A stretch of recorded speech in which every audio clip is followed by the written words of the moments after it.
How to check Google Translate history. Checking Google Translate history is quite easy and simple. Just open any web browser on your device.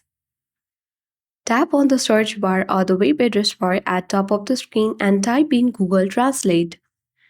Once the search bar or the results appears on your screen, you will see enter text bar. Before that, you need to detect the language and change the language which you want to change it from. So let's select to Africans and enter the text. Suppose I write here hi. Although it has been changed or it has been translated, but this will not track your history. To actually check or track the history, you need to tap on the Google Translate link, which is underneath that. And when it opens, a new website opens on your device where you need to tap on the enter text bar.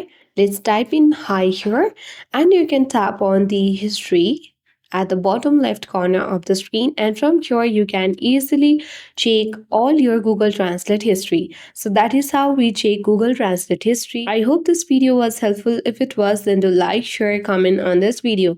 Thank you for watching. See you in the next video.